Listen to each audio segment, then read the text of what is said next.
इस वीडियो में हम देखेंगे जीएसटी के बारे में, जिसे हम गुड्स एंड सर्विसेज टैक्स कहते हैं। उससे रिलेटेड सारी इन्फॉर्मेशन हम जानेंगे। क्या है जीएसटी, आईजीएसटी किसे कहते हैं, एसजीएसटी, सीजीएसटी क्या है, अच्छे से समझेंगे। साथ ही साथ ये देखेंगे कि अभी जो जीएसटी की दरें नई लागू हुई हैं वो कौन से प्रोडक्ट पे या कौन से सर्विसेज पे कितने % जीएसटी आपका लागू हुआ है। सारी चीज़ें हम डिटेल में डिस्कस करेंगे। तो ध्यान से देखिए वीडियो, ताकि आपको जीएसटी से रिलेटेड कोई भी क्वेश्चन अगर एग्जाम में आए तो आप आसानी से उसे आंसर कर सकें। तो चलिए स्टार्ट करते हैं आज की वीडियो। तो जीएसटी को अगर हम आसानी से समझना चाहें तो गवर्नमेंट ऑफ इंडिया के द्वारा जो जारी प्रेजेंटेशन था उसके तहत मैं आपको समझाना चाहूँ।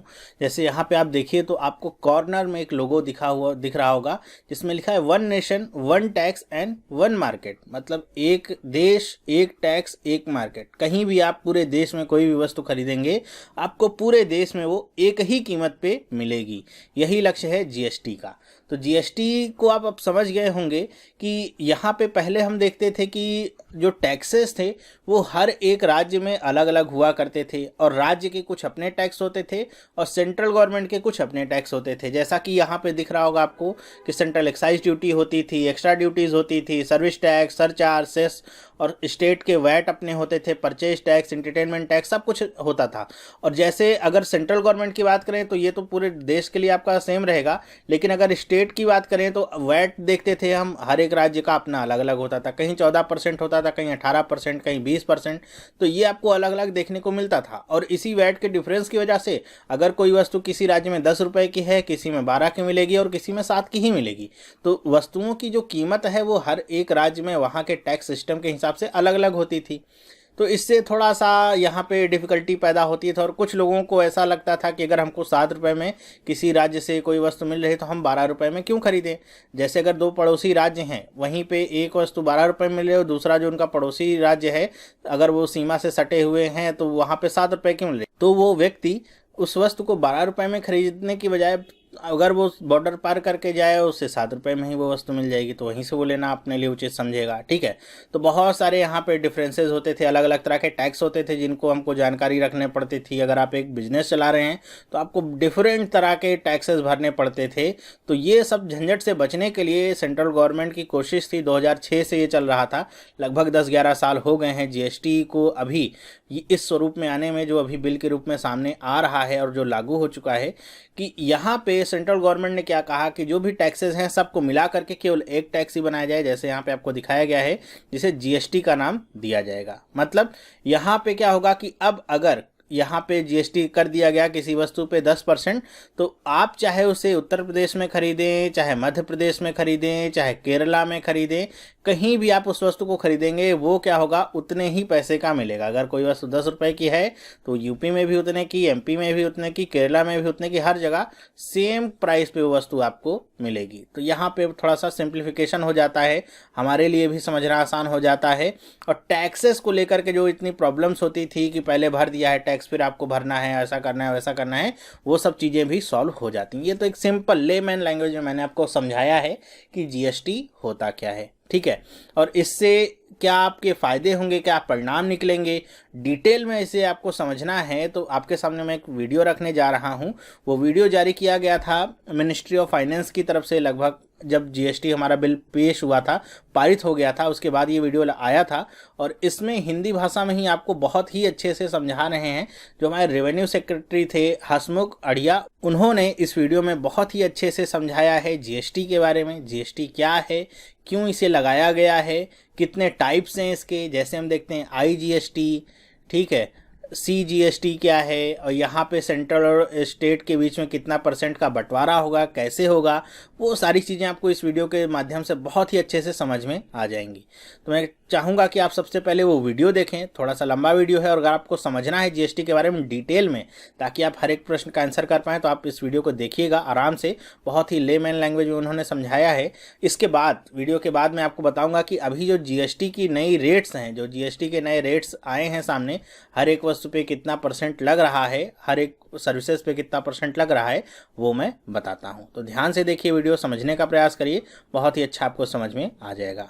गुड्स एंड सर्विस टैक्स यानी जीएसटी आज इसकी सारे देश में चर्चा है क्योंकि इससे संबंधित एक विधेयक संसद में पारित हो चुका है और कहा यह जा रहा है कि स्वतंत्रता प्राप्ति के बाद से ये सबसे बड़ा टैक्स रिफॉर्म है और ये टैक्स रिफॉर्म की दिशा में मील का पत्थर साबित होगा। इसके बहुत ही सुखद दूरगामी परिणाम होंगे। देश की अर्थव्यवस्था तेजी से आगे बढ़ेगी, जन सामान्य को भी इसमें लाभ होगा क्योंकि टैक्स का भार उस पर कम होगा। एक देश, एक कर, एक बाजार, बहुत सारे सवाल हम सभी के जहन में हैं और इन्हीं सवालों का जवाब जानने के लिए आज हमारे बीच में है डॉक्टर हसमुख अढ़िया, जो कि राजस्व सचिव हैं भारत सरकार में। तो आइए हम उनसे बात करते हैं। बहुत बहुत स्वागत है आपका डॉक्टर अढ़िया आज के इस कार्यक्रम में। सबसे पहले तो ये बताइए कि जीएसटी क्या है और ये कैसे काम करेगा। अभी तक जो देश में वस्तुओं के ऊपर, चीज़ों के ऊपर और जो सर्विसेज है, सेवाओं के ऊपर अलग अलग प्रकार के टैक्स लगे हुए थे, वो इतने ज़्यादा टैक्स हो गए हैं कि पता ही नहीं चल रहा है कि कौन सा टैक्स कहाँ पर लगा हुआ है। जैसे आज देश में स्टेट गवर्नमेंट में अगर देखें तो वैट है, वैल्यू एडेड टैक्स है। पुराने ज़माने में इसको सेल्स टैक्स कहते हैं, अब वैट गिना जाता है। उसके अलावा एंटरटेनमेंट टैक्स अलग है, लग्जरी टैक्स है और बहुत सारे भिन्न प्रकार के जैसे लोकल बॉडी टैक्स है, ऑक्ट्रॉय है, इस तरह के बहुत सारे अलग अलग टैक्स हैं। उसी तरह से केंद्र सरकार में भी हमारे यहाँ एक टैक्स है एक्साइज ड्यूटी, जो कि किसी माल जब प्रोड्यूस होता है और फैक्ट्री से बाहर निकलता है तब लगता है। उसके अलावा हमारे यहाँ है सर्विस टैक्स, जो कि सर्विसेज के ऊपर लगता है।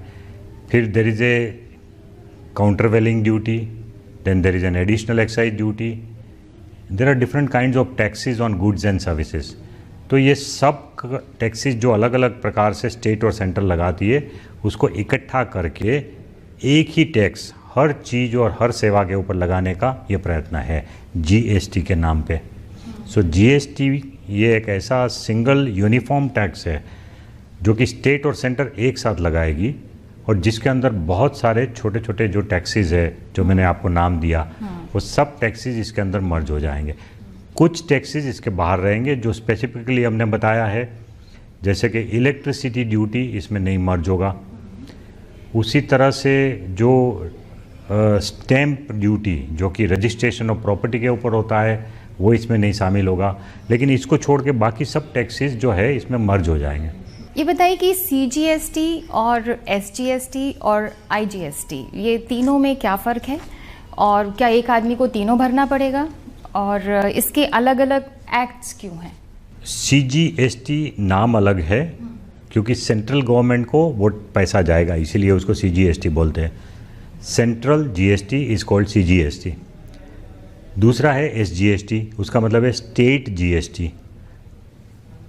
टैक्स एक ही है, जीएसटी आपको एक ही भरना पड़ेगा, लेकिन वो एक टैक्स, जैसे कोई भी बिल आपका होता है, जैसे आप गए और आपने जूते खरीदे, तो जूते खरीदने के ऊपर जो भी मान लो उसके ऊपर 12% जीएसटी लग रहा है, तो आपको तो 12% ही भरना है, लेकिन उसका एक पोर्शन एसजीएसटी में जाएगा, एक पोर्शन सीजीएसटी में जाएगा। तो 6% can go to central government, 6% can go to state government, और आपने तो एक जीएसटी पे किया 12% का, लेकिन उसका विभाजन करने के लिए नाम अलग दिए हुए एसजीएसटी एंड सीजीएसटी। कस्टमर को उससे कोई लेना देना नहीं है, वो बिल की मामला है। बिल में लिखा हुआ आएगा कि टोटल टैक्स 12%, सीजीएसटी 6%, एसजीएसटी 6% और 12% आपका बिल बन जाएगा। जो आईजीएसटी है वो इंटर स्टेट जीएसटी है। जब कोई गुड्स की मूवमेंट एक स्टेट से दूसरे स्टेट में होगी तब जाके आपको एसजीएसटी सीजीएसटी नहीं भरना है, बट ये दोनों का कॉम्बिनेशन जितना है उतना आपको आईजीएसटी भरना है। तो जैसे एक स्टेट में से माल दूसरे स्टेट में गया तो वो आईजीएसटी भर के ही जा सकता है माल वो, and that IGST will be equivalent to CGST plus SGST. वो दोनों मिलके जो टैक्स बनेगा उतना ही आईजीएसटी होगा। वो नाम के वास्ते उसको अलग कहते हैं, वो अलग इसलिए कहते हैं आईजीएसटी उसको कि वो फाइनल टैक्स नहीं है। आईजीएसटी एक इंटरिम टैक्स है। आईजीएसटी का उपयोग जो आगे वाला व्यापारी है, जैसे एक व्यापारी ने गुजरात से माल महाराष्ट्र में भेजा, तो महाराष्ट्र में जो माल गया वो दूसरे व्यापारी ने खरीदा, तो उसके ऊपर उसने आईजीएसटी भर के, गुजरात में आईजीएसटी भर के फिर वो महाराष्ट्र को भेजा। अब महाराष्ट्र में अगर वो माल बेचा जाएगा तो उसके ऊपर वो व्यापारी को एसजीएसटी एंड सीजीएसटी दोनों भरना पड़ेगा। तो वो भरने के लिए जो IGST उसने पे किया है गुजरात में, उसकी जो क्रेडिट मिलेगी वो उसको मिल जाएगी। उसकी जो भी टैक्स की लायबिलिटी महाराष्ट्र में होगी, उसमें से जो टैक्स वो भर चुके हैं IGST के रूप में, वो उसमें से सेट ऑफ मिल जाएगा। विच मीन्स कि IGST फाइनल टैक्स नहीं है, IGST सिर्फ बीच का टैक्स है, जो कि अल्टीमेटली कंज्यूमर के ऊपर नहीं जाएगा, वो बीच की अरेंजमेंट है। फाइनली कंज्यूमर के ऊपर जब बिल बनेगा तो उसमें IGST का नाम आएगा ही नहीं, उसमें तो वही लगेगा CGST 6% या SGST 6% या CGST 9%, SGST 9%, 18% या जो भी रेट डिसाइड करे सरकार। तो उस तरह से वो CGST SGST का डिवीज़न है और IGST तो इंटरिम टैक्स है। तो GST के अंतर्गत वस्तुओं और सेवाओं के जो क्रेडिट है उसका क्रॉस यूटिलाइजेशन हो सकता है क्या? यस, वहीं उसका फ़ायदा है। जो GST का मेन फ़ायदा ये, आज क्रॉस यूटिलाइजेशन नहीं हो रहा है। आज की जो टैक्स सिस्टम है, जैसे किसी एक माल का उत्पादन हुआ, उसके ऊपर हमने एक्साइज ड्यूटी लगा दी।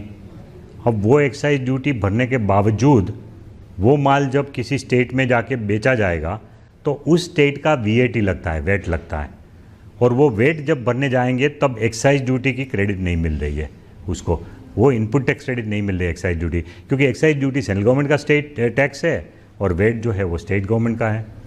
सो दोनों का जो क्रॉस यूटिलाइजेशन नहीं हो रहा है, उसी प्रॉब्लम को दूर करने के लिए GST नाम का एक सिंगल टैक्स बनाया जा रहा है कि अगर किसी एक ही माल के ऊपर आपने पहले वाले स्टेज में कोई भी टैक्स भरा है GST, तो उसके बाद दोबारा उसका जब रीसेल होगा तो उसके ऊपर उसकी इनपुट टैक्स क्रेडिट आपको मिलेगी और आपकी टोटल लायबिलिटी में घटावा होगा। बहुत बड़ी बड़ी बातें हम लोग कर रहे हैं, लेकिन मान लीजिए कि मैं एक छोटी कारोबारी हूँ, मेरा एक ब्यूटी पार्लर है और मैं 1 लाख रुपए महीना कमाती हूँ, या कोई मिस्त्री है, तो क्या उसे भी इन सब झंझट में पड़ना होगा, उसे भी ये सब टैक्स देना होगा? उसके बारे में आप कुछ बताइए, क्योंकि बहुत सारी बातें इस तरह की उठ रही हैं। देखिए, ऐसा है कि GST की लायबिलिटी ट्रेडर के ऊपर आती है, जो फाइनल रिटेल में जो माल बेचता है या जो डिपार्टमेंटल स्टोर में लोग माल बेचते हैं, जो फाइनल कंजम्पशन स्टेज पे आएगा और उससे पहले वाले लोगों ने जो भरा है उसका इनपुट टैक्स क्रेडिट मिल जाएगा। तो लेकिन इसमें जो छोटे कारोबारी वाले लोग हैं उनके लिए एक एग्जम्पशन लिमिट है। वो एग्जम्पशन लिमिट शायद 25 लाख तक फिक्स होगी। अभी स्टेट और सेंटर के बीच में इसके बारे में एक गहन चर्चा चल रही है कि कितना रखना चाहिए। तो मोरलेस एक अंडरस्टैंडिंग हो गई है कि या 20 या 25 लाख तक की लिमिट होगी। तो इसका मतलब ये है कि अगर आप कोई छोटे व्यवसायी है और आपका सालाना 1 साल का टर्नओवर मीन्स टोटल आपकी जो इनकम है उस सर्विस में से या उस मैन्युफैक्चरिंग में से या उस व्यापार से, अगर टोटल टर्नओवर आपका 25 लाख से नीचे का है तो फिर आपको ये GST भरना नहीं होगा। ऐसा एक एग्जम्पशन लिमिट उसमें डाला जाएगा। इसमें बहुत ड्यूअल कंट्रोल की बात हो रही है, तो ये बताइए कि स्टेट के लिए अलग जवाबदेही होगी और केंद्र के लिए अलग जवाबदेही होगी? देखिए, ऐसा है कि लोग ये समझ रहे हैं कि GST में 2 अथॉरिटी टैक्स करेगी, CGST central government, SGST state government. ऐसा नहीं है। जो व्यापारी है उसके लिए तो एक ही रजिस्ट्रेशन है, एक ही रिटर्न फाइल करना है और उसकी जो भी आगे की कार्रवाई होगी वो भी एक ही अथॉरिटी करेगी। तो ये बात नहीं है कि 2 अलग अलग अथॉरिटी है, 2 अलग अलग एक्ट है, क्योंकि CGST का एक्ट पार्लियामेंट पास करेगी, वैसा ही कॉपी डिट्टो वो एक्ट स्टेट असेंबली भी पास करेगी। तो जो पावर टू टैक्स वो 2 अलग अलग एक्ट में से हमको मिले हैं, लेकिन उसकी जो पूरी प्रोसीजर है वो यूनिफॉर्म है।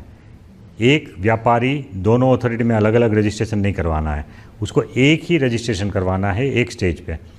उसके बाद रिटर्न भी सिंगल फाइल करना है और रिटर्न फाइल करने के बाद वो कंप्यूटर विल डिसाइड कि CGST का पोर्शन क्या है, SGST का क्या है। उस तरह से सेंट्रल गवर्नमेंट को एक हिस्सा चला जाएगा जो पैसा उसने भरा और एक स्टेट गवर्नमेंट को चला जाएगा। तो व्यापारी के लिए ये कोई उलझन नहीं। फिर उसके बाद रिटर्न उसने फाइल किया, रिटर्न फाइल करने के बाद लोग ये समझते हैं कि फिर कल जाके राज्य के कॉमर्शियल टैक्स डिपार्टमेंट से भी नोटिस आ जाएगी और केंद्र के सर्विस टैक्स और एक्साइज डिपार्टमेंट वालों से भी आ जाएगी। ऐसा नहीं है।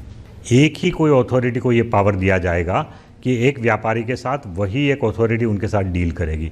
तो अगर आपको कोई नोटिस दी जाती है, अगर आपने रिटर्न में कोई गड़बड़ किया है, तो वो नोटिस देने का अधिकार या तो स्टेट गवर्नमेंट को दिया जाएगा या सेंट्रल को, दोनों को एक साथ ये अधिकार नहीं मिलेगा।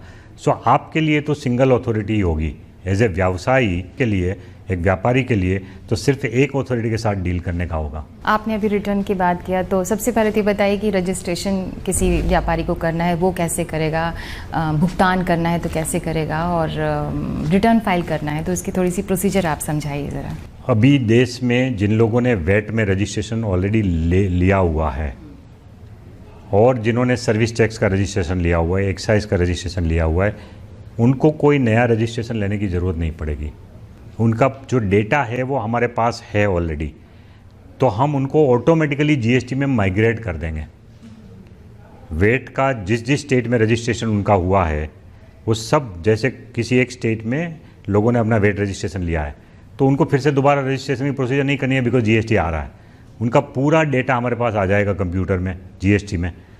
वो डेटा जब माइग्रेट हो जाएगा तो उसके बाद एक शायद उनको ईमेल जाएगी या तो उनको एक पत्र जाएगा कि कुछ कुछ उनके जो डेटा है वो मिसिंग है उसमें, क्योंकि हर स्टेट में अलग अलग इन्फॉर्मेशन अवेलेबल है। अब हमको तो यूनिफॉर्म डेटाबेस बनाना है, तो ये संभव है कि एक पत्र उनको पहुंचेगा या ईमेल पहुंचेगी कि भाई आपको इतनी एडिशनल इन्फॉर्मेशन हमको देनी होगी आपका रजिस्ट्रेशन चालू रखने के लिए।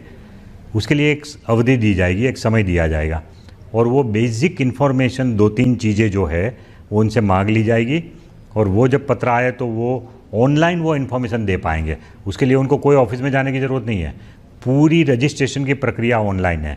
जो पुराने हैं उनका ऑनलाइन डेटा ऑटोमेटिक आ जाएगा और उनको एक नंबर दिया जाएगा, पासवर्ड दिया जाएगा।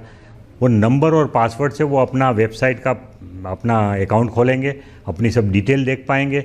उसमें एड्रेस चेंज करना है, उसमें व्यापार का प्रकार चेंज करना है, पार्टनर्स का नाम चेंज करना है, तो वो सब चीज़ ऑनलाइन कर सकते हैं, अपने आप चेंज कर सकते हैं अपने लॉगिन और पासवर्ड डाल के। वो करने के बाद उनका डेटा ठीक हो जाएगा। और जो नए वाले हैं जो कि बिल्कुल नए तरीके से अपना बिजनेस शुरू पहली बार कर रहा है, जो अभी तक वेट में रजिस्टर्ड नहीं है, सर्विस टैक्स में भी नहीं है, एक्साइज में भी नहीं है, तो उन लोगों को अलग से रजिस्ट्रेशन ऑनलाइन करना पड़ेगा। सिंपल रजिस्ट्रेशन है। वो रजिस्ट्रेशन ऑनलाइन करने के बाद 3 दिन में अगर उनको कोई ऑब्जेक्शन नहीं आता है डिपार्टमेंट की तरफ से, तो ऑटोमेटिक मान लिया जाएगा कि उनका रजिस्ट्रेशन हो चुका है और उनको एक नंबर मिल जाएगा 3 दिन में। इस तरह का एक सिंपल रजिस्ट्रेशन प्रोसीजर है। रजिस्ट्रेशन करने के बाद आपका जो पूरे महीने का जो कारोबार है, मान लो अप्रैल महीना शुरू हुआ, तो अप्रैल महीने में आपने जितने ट्रांजैक्शन किए हैं उसके ऊपर आपने जो टैक्स कलेक्ट किया लोगों से, वो टैक्स कलेक्ट करने के बाद आपको उस महीना पूरा होने के बाद नेक्स्ट मंथ में एक तारीख निश्चित होगी, शायद 20 तारीख या ऐसा कुछ, तो 20 तारीख तक में आपको वो पैसा सरकारी ट्रेजरी में जमा करा देना है। और साथ साथ आपको एक रिटर्न जो कि आपने किस किस को माल सप्लाई किया, वो रिटर्न आपको भरना पड़ेगा 10 तारीख तक महीने की, और वो सब रिटर्न फाइल करना है, आपको ऑनलाइन करना है। लेकिन मैंने जैसे पहले समझाया कि छोटे कारोबारी तो इसमें से आउट ही है, इसलिए छोटे लोगों को चिंता करने की ज़रूरत नहीं है। 25 लाख से ऊपर वाले अगर कारोबारी होंगे तो उनको ये कंप्यूटर में करना भी बहुत आसान है। उसके लिए अलग अलग प्रोग्राम भी अकाउंटिंग के मिल रहे हैं, बाहर सॉफ्टवेयर मिल रहे हैं जो कि वो उसमें रिकॉर्ड रखेगा अपने ट्रांजैक्शन की, और वो सब ट्रांजैक्शन ऑटोमेटिकली एक दिन में स्विच दबाने से कंप्यूटर में अपलोड हो जाएंगे सब ट्रांजैक्शन। तो इस तरह से रिटर्न भरना है सप्लाईज़ का, कि आपने किस किस को सप्लाई किया उसका करना है। जो दूसरे लोगों ने सप्लाई के ट्रांजैक्शन इनपुट किया है उसके आधार पे आपका अपना परचेस के ट्रांजैक्शन ऑटोमेटिक आपके अकाउंट में आ जाएगा, और फिर वो आपको अलग से करने की ज़रूरत नहीं पड़ेगी 15 तारीख तक। फिर ये सप्लाई एंड परचेस दोनों के आधार पे आपका एक रिटर्न बन जाएगा, वो भी ऑटोमेटिक हो जाएगा 20 तारीख तक। तो 20 तारीख तक कंप्यूटर में ही आपका रिटर्न तैयार हो जाएगा, और उसमें अगर आप देख सकते हैं कि मेरे रिटर्न में कोई चीज़ छूट तो नहीं गई ना, छूट गई है कोई परचेज या सेल का ट्रांजैक्शन, तो 20 तारीख तक आप उसको ठीक कर सकते हैं, उसके बाद उसको आप आगे बढ़ा सकते हैं। सो इस तरह का इलेक्ट्रॉनिक IT बेस्ड सिस्टम है जिसमें हर ट्रांजैक्शन की जानकारी आएगी कंप्यूटर में, और ट्रांजैक्शन मैच भी हो जाएंगे। सो सही मात्रा में लोगों ने टैक्स भरा है कि नहीं वो हम पकड़ पाएंगे। तो IT की बहुत महत्वपूर्ण भूमिका है इसमें IT का बहुत महत्व है, लेकिन IT इतना सिंपल बना दिया हमने कि किसी छोटे से छोटे व्यापारी को भी इसमें कोई तकलीफ नहीं होगी। एकदम सरल प्रकार का सॉफ्टवेयर है, उसको फाइल करने की विधि भी इतनी है कि अगर कोई घर में कोई एक यंग लड़का जो 10वीं पास है वो भी अगर उसको सीख ले तो वो अपने आप रिटर्न फाइल कर सकता है। ये बताइए कि ईज ऑफ डूइंग बिजनेस की बात हो रही है कि आप भारत के किसी भी कोने में हो, आपके लिए बिजनेस करना कोई बहुत मुश्किल काम नहीं है, तो इस पर कुछ कहना चाहेंगे? देखिए, ये जीएसटी जो है ना, उससे काफ़ी सुविधा बिजनेस को हो जाएगी, क्योंकि अभी जैसे एक स्टेट से दूसरे टैक्स में जब माल जा रहा है तो उसके ऊपर एक सेंट्रल सेल्स टैक्स भी लगता है, और वो सेंट्रल सेल्स टैक्स जो है उसके ऊपर फिर आपको इनपुट टैक्स क्रेडिट नहीं मिल रही है नेक्स्ट स्टेट में, तो ये सीएसटी हट जाएगा। सीएसटी हट जाएगा तो बॉर्डर के ऊपर जो चेकिंग करने का एक मूव था कि हर स्टेट चाहता है कि भाई हमारा स्टेट का माल जब बाहर जा रहा है तो अगर उसने सिर्फ सीएसटी 2% भरा है तो माल एक्चुअली एक्सपोर्ट होना चाहिए, तो बॉर्डर पे चेक होगा, ट्रक को खड़ी करेंगे, पूछेंगे कि भाई आपने सीएसटी भरा है तो आपका माल गया कि नहीं गया, उसका हिसाब किताब पूछेंगे, सब कागज़ पूछेंगे, तो ये सब खत्म हो जाएगा। जहाँ जहाँ ऑक्ट्रोय है वो ऑक्ट्रोय भी एबोलिश हो जाएगी, सो उसके लिए भी गाड़ी को रोकने की ज़रूरत नहीं पड़ेगी। सो ट्रक का जो मूवमेंट है वो एकदम आसान हो जाएगा, जो दोनों स्टेट के बॉर्डर के बीच में या किसी सिटी के अंदर एंटर करने के टाइम जो चेक पोस्ट थे, वो चेक पोस्ट पे जो घंटों भर ट्रक खड़ी रहती थी वो सब कम हो जाएगी, और उसके कारण जो मूवमेंट ऑफ गुड्स एकदम आसान हो जाएंगे। फिर दूसरा ये है कि क्योंकि पूरे देश में टैक्स रेट एक हो जाएगा, तो फिर आपको कोई वो सोचने की ज़रूरत नहीं है कि भाई मैं एक स्टेट में फैक्ट्री डालूँ कि दूसरे स्टेट में डालूँ। आपको जहाँ मर्जी फैक्ट्री डालिए और जहाँ मर्जी माल बेचिए, हर जगह टैक्स का रेट एक है। सो जहाँ आपकी फैक्ट्री है उस स्टेट का रेट आपको देखने की ज़रूरत नहीं है, और जहाँ आप माल बेचना चाहते हैं उस स्टेट का भी रेट की देखने की ज़रूरत नहीं है। तो उस हिसाब से बिजनेसमैन के लिए एक आसान हो जाएगा ये डिसीज़न लेना कि कहाँ हम बिज़नेस करें, पूरा देश एक बन जाएगा। इसमें राज्य की बात हो रही है, कहीं ना कहीं राज्यों को ये कहीं संशय ना हो कि उनके हित मारे जा रहे हैं या उनकी इनकम मारी जा रही है, तो उन्हें कैसे कंपनसेट करेंगे हम? देखिए, उसके लिए हमने राज्यों को पूरी कॉन्स्टिट्यूशनल अमेंडमेंट में ही हमने उनको एक गारंटी दी है कि किसी भी राज्य को अगर 5 साल तक नुकसान होगा जो अभी कमा रहे उसमें, तो उसमें हम उसको कॉम्पनसेट कर देंगे सेंट्रल गवर्नमेंट।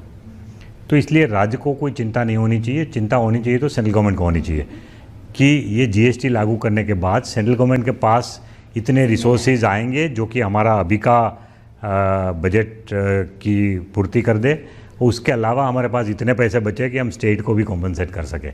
सो जो चिंता होनी चाहिए इस मामले में वो सेंट्रल गवर्नमेंट को होनी चाहिए, स्टेट को तो बिल्कुल निश्चिंत होकर इसमें आगे बढ़ना है। इसमें अलग अलग लोगों को किस तरह से फ़ायदे होंगे? आपने कारोबारियों की बात की, राज्य को क्या फ़ायदा होगा, केंद्र को क्या होगा, और सबसे बड़ी बात उपभोक्ता को क्या फ़ायदा होगा? करों की कमी की बात हम सुन रहे हैं, तो इसके बारे में कुछ रोशनी डालेंगे? देखिए, मैंने जैसे बताया कि व्यापारियों को क्या फ़ायदा होगा कि ईज़ ऑफ डूइंग बिजनेस हो जाएगा। सरकार को ये फ़ायदा होगा कि जो टैक्स का इवेजन आज हो रहा है उसमें रोक लगेगी, तो ये उम्मीद की जा रही है कि इसमें कंप्लायंस बढ़िया होगा, इसलिए राज्यों की और केंद्र की आमदनी बढ़ेगी, सिर्फ टैक्स की चोरी को कम करने से, टैक्स को रेट बढ़ाने से नहीं। और कंज्यूमर को ये फ़ायदा होगा कि जैसे आज है अलग अलग प्रकार के टैक्स है, और कुल मिला के तो एक चीज़ के ऊपर 30-32% तक चला जाता है टैक्स आज की तारीख में। तो जैसे अलग अलग टैक्स है, वेट है, एक्साइज ड्यूटी है, सर्विस टैक्स है, लग्जरी टैक्स, एंटरटेनमेंट टैक्स, ये सब मिला के टोटल जो इंसिडेंस ऑफ टैक्स है एक आइटम के ऊपर वो 30% तक भी है कुछ कुछ कॉमोडिटी में। तो जब जीएसटी आएगा तो ये अलग अलग टैक्स ख़त्म हो जाएंगे, और ऑन द होल हम ये उम्मीद करते हैं कि ज़्यादातर आइटम के ऊपर टैक्स का जो बर्डन है वो कम होगा। टैक्स कलेक्शन और टैक्स एडमिनिस्ट्रेशन में दक्षता आएगी, ऐसी बात सुनने में आ रही है, तो भारत सरकार इसे कैसे एडमिनिस्टर करेगी? एक तो ये पूरा सिस्टम है आदमियों के ऊपर निर्भर करने के बदले में टेक्नोलॉजी के ऊपर डिपेंड करेगा, सो उससे डेफिनेटली सिस्टम में एक एफिशिएंसी आएगी।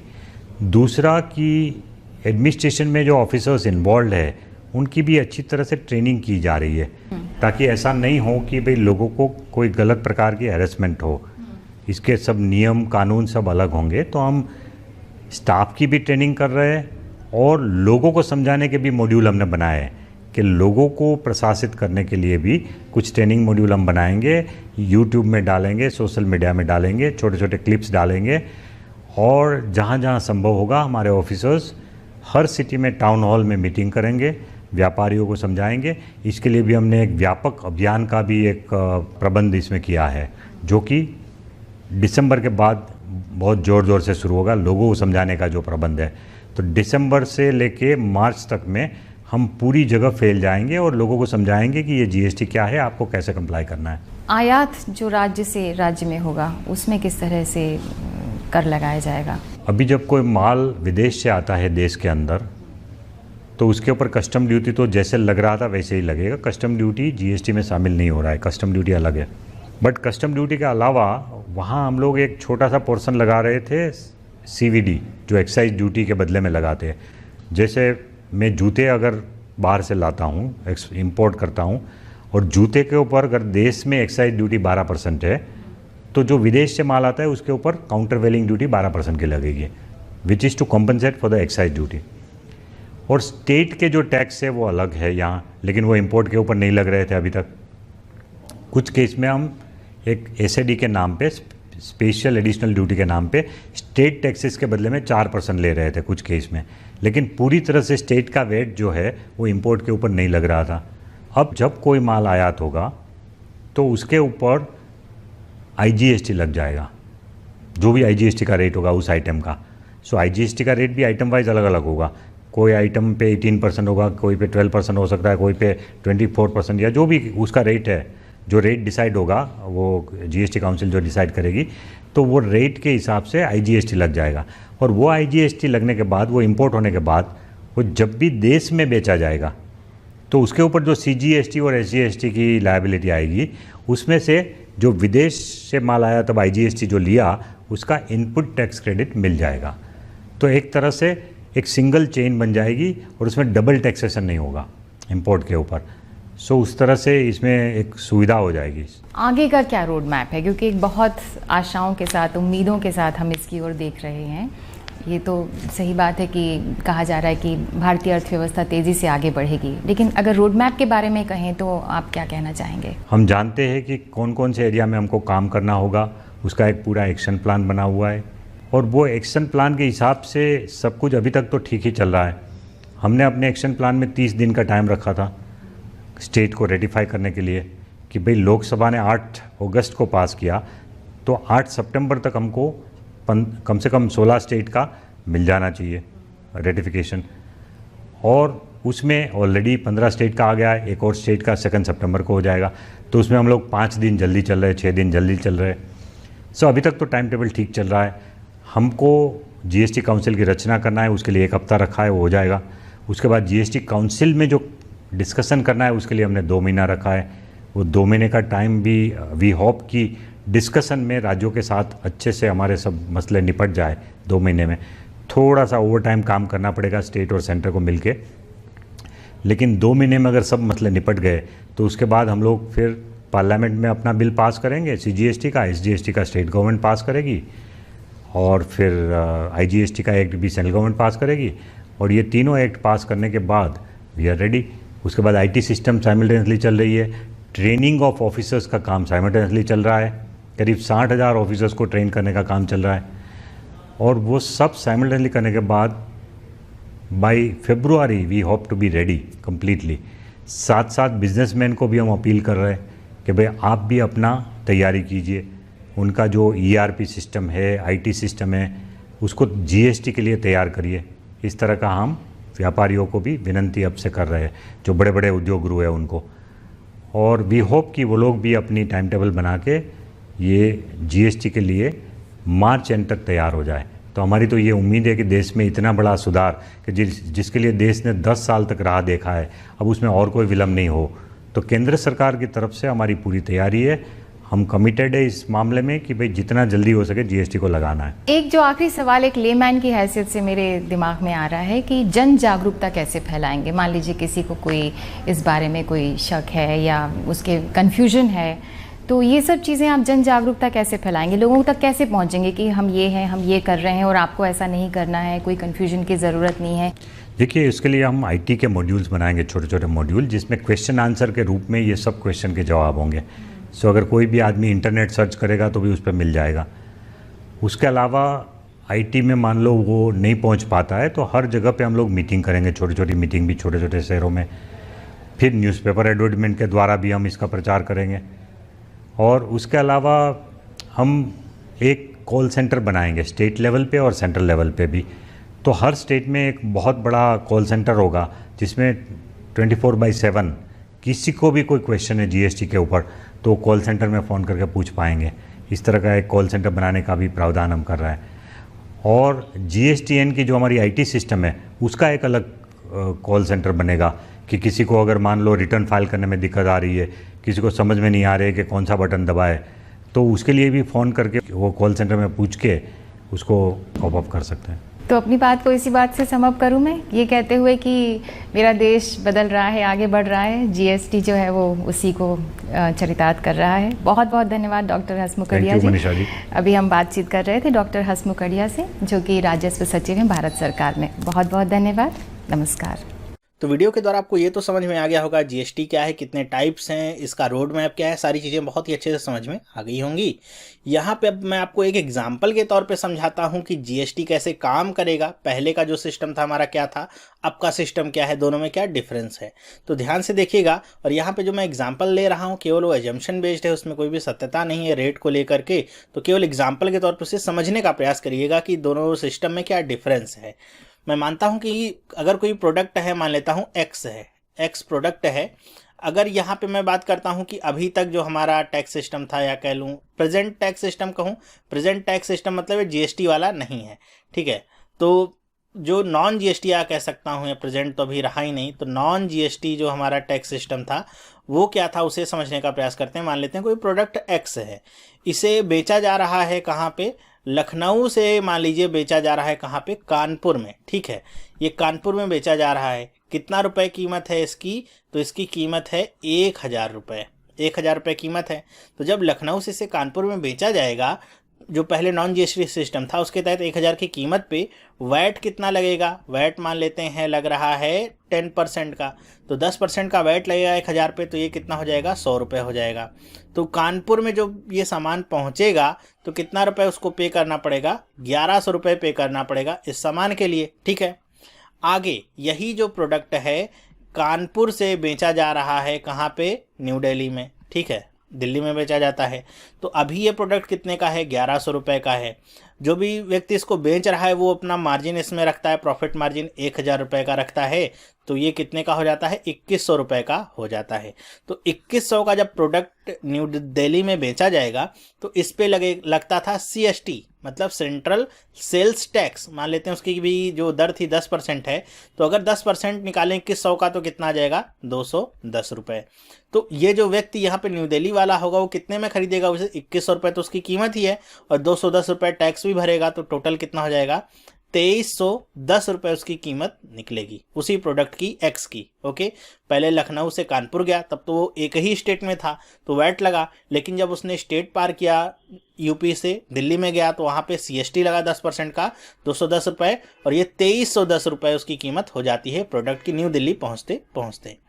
लेकिन अगर हम बात करते हैं जीएसटी सिस्टम, तो ये कैसे काम करता है। सेम प्रोडक्ट में लेता हूँ एक्स, जिसकी इनिशियल कीमत कितनी है, 1000 रुपये, ठीक है, 1000 रुपये का ये है। सबसे पहले वही करते हैं कि ये लखनऊ से कहाँ पे बेचा जाता है, कानपुर में। कानपुर में अगर बेचा जाता है, ये आपका 1000 रुपये कीमत है, तो इस पे आपका लगेगा क्या, CGST लगेगा। CGST का मतलब आप समझ गए होंगे, मान लेते हैं 5% है तो कितना हो जाएगा, 50 रुपये। और इस पे क्या लगेगा, इस सेंट्रल का तो GST लग गया, स्टेट का भी GST यहाँ पे लगेगा SGST, तो इसकी भी दर हम मान लेते हैं 5% है, तो ये भी कितना हो गया, 50 रुपये। तो टोटल कितना टैक्स भरना पड़ गया, 100 रुपये। बात वही हो जाती है, कानपुर में प्रोडक्ट कितने का पहुँचता है, 1100 रुपये का उपलब्ध होगा। लेकिन यही प्रोडक्ट अगर कहाँ से बेचा जाए, कानपुर से आगे भेजा जाता है कहाँ पे, न्यू दिल्ली में, तो क्या होता है, देखिए कि यहाँ पे अब प्रोडक्ट की कीमत कितनी है, 1100 रुपये है, प्रॉफिट मार्जिन में उतना ही रखता हूँ, कितना, 1000 रुपये। तो अब वो व्यक्ति 2100 रुपये में इस प्रोडक्ट को बेचेगा, आगे फॉरवर्ड करेगा न्यू दिल्ली में। तो अब पहले क्या लगता था, CST लगता था, यहाँ पे क्या लगेगा, अभी हमने देखा था कि अगर हम एक राज्य से दूसरे राज्य के अंतर्गत ट्रेड करते हैं तो वहाँ पे क्या लगता है, IGST लगता है, ठीक है, इंटर स्टेट। तो IGST यहाँ पे लगेगा। तो IGST मान लेता हूँ मैं कितना है, 10% ही है। तो 10% के हिसाब से कितना हो जाएगा 2100 का, यह हो जाएगा 210 रुपये। तो यहाँ पे कीमत कितनी हो जाएगी इसकी, 2310 रुपये। देखिए दोनों में कोई अंतर आया, कोई अंतर नहीं आया। सेम बात यहाँ भी है, सेम बात यहाँ भी है, बस टैक्सेस का डिफरेंस है कैसे लग रहा है। लेकिन यहाँ पे डिफरेंस आपको देखने को मिलेगा। क्यों? क्योंकि यहाँ पे जो GST सिस्टम है उसमें यह व्यवस्था की गई है कि यहाँ पे जो आपने CGST और SGST पे किया है इसे आप क्लेम कर सकते हैं। यहाँ पे ये सिस्टम पहले ऐसा नहीं था कि अपने वैट को क्लेम कर सकते हैं CST में, लेकिन यहाँ पे अब आपने जो पहले CGST और SGST पे कर दिया था उसके तहत आप IGST में क्लेम अपना कर सकते हैं। तो अब यहाँ पे जो आपने पहले 100 रुपये पे किए थे टैक्स के रूप में वो घट जाएंगे। तो टोटल आपको कितना टैक्स देना पड़ेगा, 110 रुपये। तो अब इसकी कीमत 2310 रुपये नहीं बल्कि कितनी होगी, 2210 रुपये में ये उपलब्ध होगा न्यू दिल्ली में। तो प्रेजेंट सिस्टम जो है GST का उसके हिसाब से देखा जाए तो वही वस्तु जो 1000 रुपये से न्यू दिल्ली तक चली थी कानपुर होकर 2210 रुपये में मिल रही है। लेकिन अगर पुराने सिस्टम को देखा जाए तो वही वस्तु 2310 रुपये मिल रही थी, क्योंकि वहाँ पे ऐसा कोई क्लेम करने वाला सीन नहीं था। मेरे ख्याल से एक सिंपल एग्जाम्पल के तौर पे भी आपको समझ में आ गया होगा कि GST कैसे काम करता है और क्या इसका मतलब होता है और यहाँ पे क्या बेनिफिट हो सकते हैं कंज्यूमर को, ठीक है। तो ये आपको समझ में होगा। अब हम देखते हैं कि GST के क्या क्या स्लैब्स हैं। जैसे ये अभी हमने देखा था 5% और यहाँ पे 10% कर दिया, और ये वस्तु क्या थी ये मैंने डिसाइड नहीं किया था। तो अब यहाँ पे अलग अलग वस्तुओं पे अलग अलग टैक्स स्लैब बनाया गया है, ठीक है। वो टैक्स स्लैब क्या है, किसी वस्तु पे टैक्स लगेगा ही नहीं, किसी पे 5% लगेगा, किसी पे 12, किसी पे 28। वो क्या है समझने का प्रयास करते हैं। अब हम देख लेते हैं कुछ यहाँ पे जो अपडेटेड GST रेट्स हैं वो क्या हैं, कहाँ पे टैक्स लग रहा है, कितना लग रहा है, वो सारी चीज़ें। तो जैसे यहाँ पे लिखा गया है कि गवर्नमेंट ने कुल 1211 आइटम्स को अलग अलग टैक्स स्लैब में रखा है। तो सबसे पहले मैं बात कर लेता हूँ कुछ ऐसी सर्विसेज और गुड्स जिनके ऊपर कोई भी टैक्स नहीं लग रहा है, नो टैक्स यहाँ पे लिखा गया है। वो आप देख सकते हैं। गुड्स के बारे में बात करें, जैसे फ्रेश मीट हो गया, चिकन हो गया, eggs, milk, butter milk, curd, natural honey, vegetables, flour, besan, bread, prasad, salt, bindi, sindoor, stamps, judicial paper, printed books, newspapers, bangles, handlooms, etc। ये सारी वो वस्तुएं हैं जिन पे कोई भी टैक्स नहीं लग रहा है GST के अंतर्गत, ठीक है। और कुछ सर्विसेज भी हैं जिसके अंतर्गत कोई भी टैक्स नहीं लग रहा है। तो वो सर्विसेज कौन सी हैं, जैसे होटल या फिर आप कोई लॉज लेते हैं जिसका जो टैरिफ है वो 1000 रुपये से नीचे का है, तो उस पर भी आपको कोई भी टैक्स नहीं देना है, किसी भी तरह का टैक्स नहीं देना है, ठीक है। या फिर यहाँ पे क्या लिखा है, grandfathering services has been exempted under the GST के अंतर्गत ये सारी सर्विसेज क्या हैं, एग्जम्प्ट की गई हैं, मतलब इस पर कोई भी टैक्स आपको नहीं देना है। तो सबसे पहला तो ये था नो टैक्स वाले कौन से गुड्स और सर्विसेज हैं, तो इनको आप ध्यान से देखिएगा। जो ज़्यादातर कहते हैं जो GST है वो जो 18% वाला जो स्लैब है उसके अंतर्गत लाया गया है। 18% के अंदर ही ज़्यादातर वस्तुओं को कवर किया गया है, वो भी हम सब देखेंगे और देखेंगे कितने आपके यहाँ पे टैक्स स्लैब बनाए गए हैं। ये भी आपके लिए एक इम्पॉर्टेंट फैक्टर होगा समझने के लिए।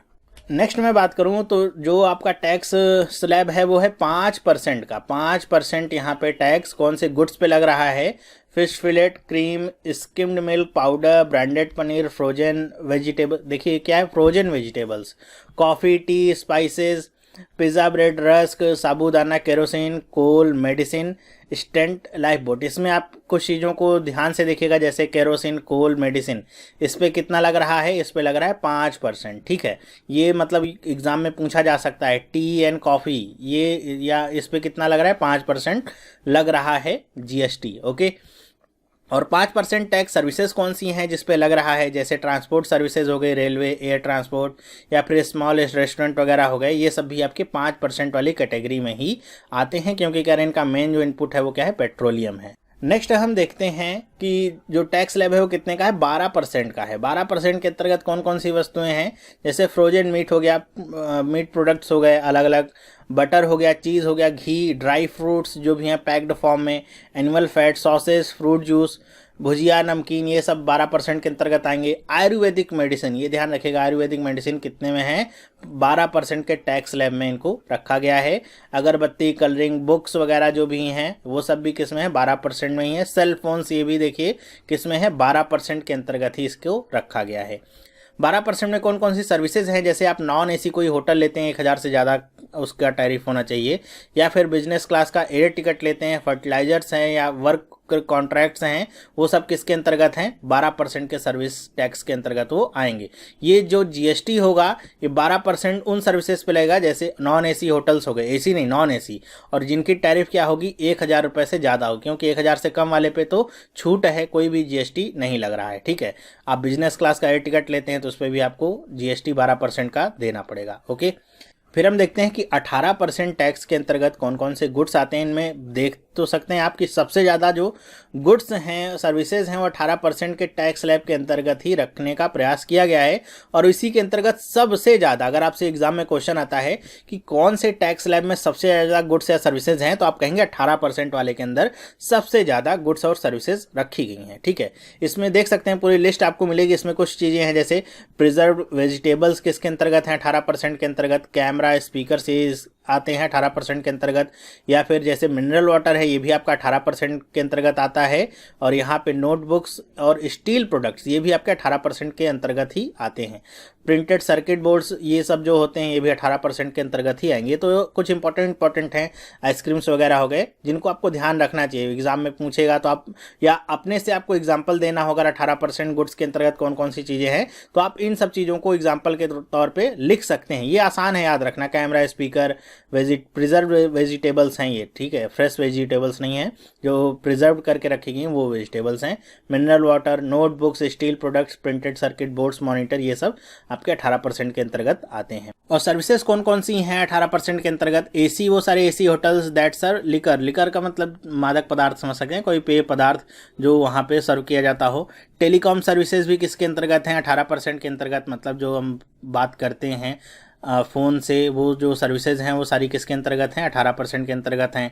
आईटी सर्विसेज भी 18% पे हैं। Branded garments and financial services जो भी हम यूज़ करते हैं, गारमेंट्स या फाइनेंशियल सर्विसेज, वो सब भी किसके अंतर्गत हैं 18% के अंतर्गत ही रखी गई हैं। ठीक है, तो सर्विसेज का एग्जाम्पल आप दे सकते हैं अगर एग्जाम में पूछा जाता है तो, या फिर एग्जाम में अगर ऐसे आता है भी है कि टेलीकॉम जो सर्विसेज हैं वो कितने टैक्स स्लैब के अंदर हैं, कौन से टैक्स स्लैब के अंदर हैं, तो आप बताएंगे कि 18% के अंतर्गत वो आती हैं। नेक्स्ट मैं बात करता हूँ 28% के अंदर कौन कौन सी वस्तुएं आपकी शामिल की गई हैं। इसके अंदर भी काफ़ी वस्तुएं हैं, जैसे है च्युइंगम हो गया, मोलासेस चॉकलेट वगैरह हो गया, या फिर पान मसाला, पेंट, डिओड्रेंट, शेविंग क्रीम्स, मतलब इसमें अंतर्गत जो आप लग्जरी वाली वस्तुएं हैं या फिर आप कह सकते हैं कि सौंदर्य प्रसाधन वाली वस्तुएं हैं, वो सारी वस्तुएं यहाँ पे रखी गई हैं। बड़ी बड़ी जो वस्तुएं जैसे वॉशिंग मशीन हो गया, एटीएम हो गया, वेंडिंग मशीन, वैक्यूम क्लीनर, ये सब, एयरक्राफ्ट हो गया, पर्सनल यूज के लिए आपको लेना है, ऑटोमोबाइल्स वगैरह सब। अब 28% के अंतर्गत ऑटोमोबाइल्स वगैरह भी या मोटरसाइकिल वगैरह भी आते हैं, तो ये थोड़ा सा ध्यान रखिएगा। ऑटोमोबाइल्स या मोटरसाइकिल हो गया, वॉशिंग मशीन, एटीएम मशीन, ये सब भी किसके अंतर्गत हैं 28% टैक्स के अंदर है। और जो सौंदर्य प्रसाधन की चीज़ें हैं जैसे आपका शैम्पू हो गया, क्रीम हो गया, ये सब किसके अंतर्गत हैं, ये सारा कुछ 28% के अंतर्गत ही रखा गया है। इसके अंतर्गत सर्विसेज कौन कौन सी हैं, जैसे 5 स्टार होटल हो गया, रेस क्लब बेटिंग हो गया, सिनेमा हो गया, ये सब किसके अंतर्गत है 28% टैक्स के अंतर्गत रखा गया है। तो ये सबसे बड़ा या कह सकते हैं सबसे ज़्यादा जीएसटी का टैक्स स्लैब है। इसके बाद कोई भी टैक्स स्लैब आपका नहीं है। तो अगर हम देखें टैक्स स्लैब कितने हैं, एक है 5% का, एक है 12% का, फिर है 18% का, और फिर है 28% का। तो टोटल अगर देखा जाए तो ये 4 टैक्स स्लैब है, और इसमें एक आपका नो टैक्स वाला भी है, तो उसको भी अगर सम्मिलित कर लें तो 5 टैक्स स्लैब है। नो टैक्स 5%, 12%, 18% और 28%। इसको आप याद रखिएगा। सबसे ज़्यादा पूछा जाए किसमें वस्तुएं हैं तो आप बताएंगे 18% के अंतर्गत वस्तुएं हैं। ठीक है, नो टैक्स के अंतर्गत जो डेली रूटीन की वस्तुएं हैं जैसे फ्रेश मीट वगैरह हो गया, मिल्क वगैरह हो गया, वो सारी चीज़ें यहाँ पे रखने का प्रयास किया गया है। फिर 5% पे आ जाते हैं, वहाँ पे हमने देखा था कौन कौन सी वस्तुएं थी। 12% पे, 18% पे जो डेली रूटीन की वस्तुएं होती हैं वो होती हैं। 28% में हमने देखा था जो लग्जरी से रिलेटेड वस्तुएँ हैं, महंगी वस्तुएँ, बड़ी वस्तुएँ जो हैं वो 28% में हैं। फॉर एग्जांपल आप बता सकते हैं मोटरसाइकिल, ऑटोमोबाइल्स जो भी है, एयरक्राफ्ट वगैरह पर्सनल यूज के लिए, या फिर जो भी सौंदर्य प्रसाधन के सामान हैं, shaving cream, after shave, hair shampoo, dye, sunscreen, ये सारी चीज़ें किसके अंतर्गत आती हैं 28% के अंतर्गत आती हैं। तो ये है पूरा टैक्स स्लैब जीएसटी का जो अभी लागू हो चुका है। ओके, और वीडियो से आप समझ ही गए होंगे कि अब इनका बंटवारा कैसे होना है। अगर राज्य सरकारों को लॉस होता है तो गवर्नमेंट ने क्या स्कीम चलाई है कि 5 साल तक 4 साल तक वो जो भी उनको लॉस होता है उसकी भरपाई करने का यहाँ पे प्रावधान रखा गया है। तो ये सारी चीज़ें यहाँ पे आप पहले ही समझ गए होंगे और जीएसटी के रेट भी आपको पता चल गए। और मेरे ख्याल से जीएसटी से रिलेटेड जितनी इन्फॉर्मेशन आपको चाहिए वो आपको मिल गई होगी। आप एग्ज़ाम आसानी से दे सकते हैं, इसके ऊपर कोई भी क्वेश्चन आएगा तो बता सकते हैं। इससे जो ज़्यादा इन्फॉर्मेशन चाहिए होगी वो उन लोगों को चाहिए होगी जो सीए वगैरह कर रहे हैं, कॉमर्स फील्ड से जो भी जुड़े हुए हैं, उनको बहुत ज़्यादा इसके बाद भी जानकारी चाहिए होगी, कैसे यहाँ पे एंट्रीज वगैरह करनी होंगी। वो सारी जानकारी आपके लिए रिलेटेड नहीं होंगी। ओके, मेरे ख्याल से आपको समझ में आ गया होगा। तो मैंने अपनी तरफ से पूरा प्रयास किया है कि आपको अलग अलग सोर्सेज से और बहुत ही अच्छे सोर्सेज से समझाने का प्रयास कर सकूं कि जीएसटी वाकई में है क्या, कैसे काम करता है, क्या कुछ यहाँ पे प्रोसीजर फॉलो किया गया है और क्या यहाँ पे अभी जो अपडेटेड यहाँ पे रेट्स हैं जीएसटी के क्या हैं, किन वस्तुओं पे कितना टैक्स लग रहा है। ठीक है, तो अगर आपको वीडियो पसंद आया है तो आप मुझे कमेंट करके बताइएगा कि आपको वीडियो पसंद आया, या फिर अगर आपको कोई बात नहीं समझ में आई तो भी आप कमेंट करके बताइएगा कि आपको ये बात नहीं समझ में आई कि ये ऐसा कह रहा है, इसका मतलब क्या है। ठीक है, वीडियो अगर पसंद आया तो लाइक करना ना भूलें और अपने दोस्तों के साथ भी इसे जरूर शेयर करें जिससे